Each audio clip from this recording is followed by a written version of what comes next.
We are not pretending here. I'm not going to try and pull the wool over your eyes with this one.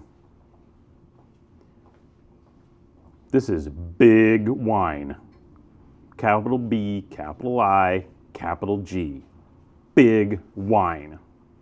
And I know a ton of you out there love big wine. I love me a big wine occasionally. That ribeye, out of the down, eating the steak with your hands, ripping, like pouring the sea salt like directly into your face as the steak is in there.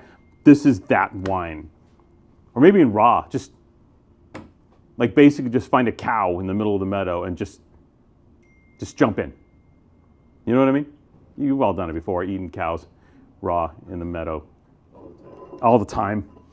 This is that wine. So if you are going to jump into a meadow full of cows and just start eating one, this is the wine you would bring as you were eating raw cows in the meadow.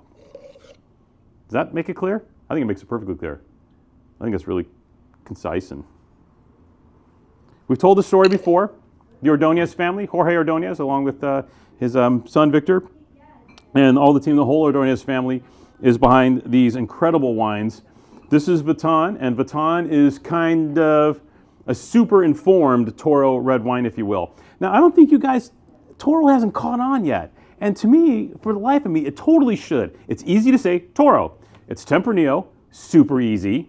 The wines are even bigger and flashier than the Ribera del Duero reds, easy. Prices on a lot of the top bottlings remain super fair, considering the quality, easy. The wines get huge press, easy. They look cool, easy. So why aren't we selling more Toro wine? I think it's just knowledge. So we're going to spread knowledge today. Toro is an appellation located west of the Ribera del Duero, kind of along the Duero River as it turns into the Douro in Portugal. So as you're heading west and heading towards around Zaragoza, that area, this is where, well, first of all, it's the home base of Tempranillo. Did you know this?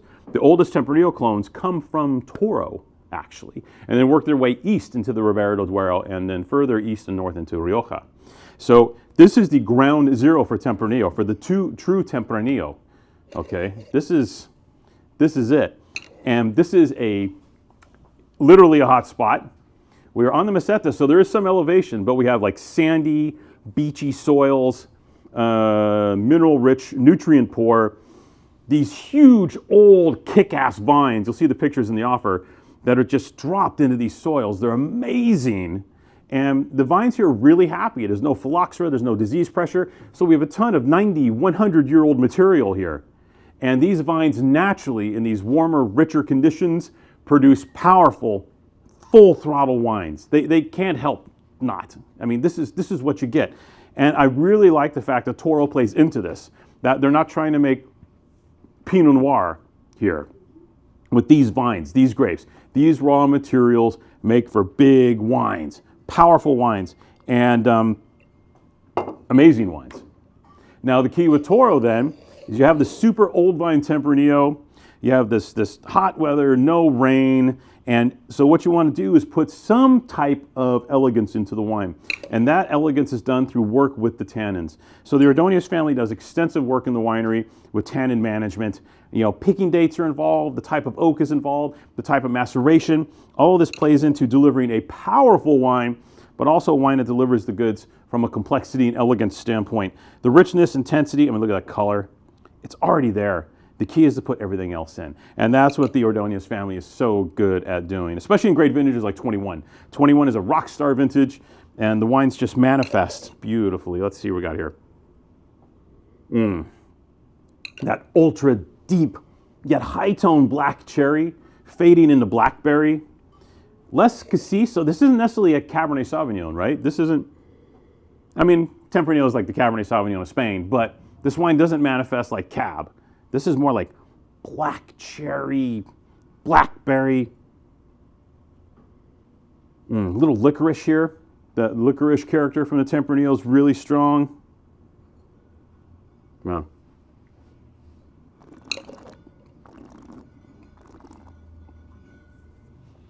Full throttle, in your face. What a joyride, huh? This wine is like a race car across the palate. But here's the key. The tannins don't stick. And if you guys don't know what I'm talking about, sometimes when you drink a tannic wine, like say a Nebbiolo that's out of balance or some kind of Cabernet that's out of balance, you'll be left only with the tannins in your palate. And you're talking like this to all your friends because your face is stuck together. This does not happen with this wine. The tannins are there, they grip, they frame, and then they release. And for a Toro wine with these 100-year-old vines to do that, that is deft grape growing and deft winemaking. A sensational bottle of wine. And people talk about, oh, I want more elegant wines, etc. We know. People love big wines still. And why not? Big wines are a joy to drink. And again, if you're going out in that meadow and assaulting that cow and eating it directly, you're going to need something to pour with it. And this wine is absolutely the call. Don't let anything I told you scare you. In fact, embrace it. Give this huge wine a big warm bear hug. It will hug you back. What a wine. So 96 points Venice. That is a monster score. Huge number. And we have a smoking hot price on this, 35 bucks. Comes in cool 12-pack wood boxes, by the way. They're really snazzy, just saying. But the point is, you're not going to get more wine for the money than Vatan's Toro. You're not. It's just, try and find me a bigger, more rambunctious wine that delivers all this hedonistic joy for a better price. I don't know if you're going to do it, simply because it doesn't get any bigger and better than Toro, the real home for Tempranillo. Cheers.